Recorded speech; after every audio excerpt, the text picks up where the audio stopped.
ستارے کی قسم جب غائب ہونے لگے کہ تمہارے رفیق یعنی ہمارے نبی نہ رستہ بھولے ہیں نہ بھٹکے ہیں اور نہ یہ خواہش نفس سے کچھ بولتے ہیں۔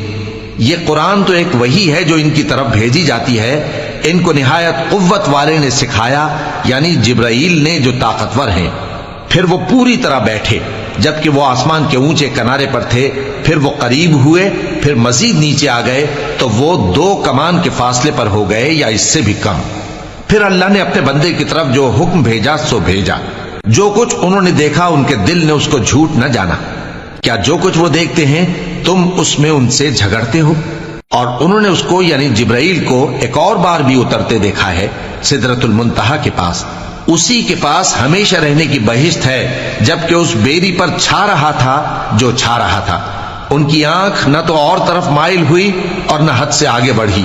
انہوں نے اپنے پروردگار کی قدرت کی بہت ہی بڑی بڑی نشانیاں دیکھی۔ بھلا تم لوگوں نے لات اور عزا کو دیکھا اور تیسری مورتی یعنی منات کو؟ مشرکو، کیا تمہارے لیے تو بیٹے ہوں اور اللہ کے لیے بیٹیاں؟ یہ تو بہت ہی بے انصافی کی تقسیم ہوئی۔ وہ تو صرف نام ہی نام ہے جو تم نے اور تمہارے باپ دادا نے رکھ لیے ہیں، اللہ نے تو ان کی کوئی سند نازل نہیں کی۔ یہ لوگ محض خیال و گمان اور خواہشات نفس کے پیچھے چل رہے ہیں، حالانکہ ان کے پروردگار کی طرف سے ان کے پاس ہدایت آ چکی ہے۔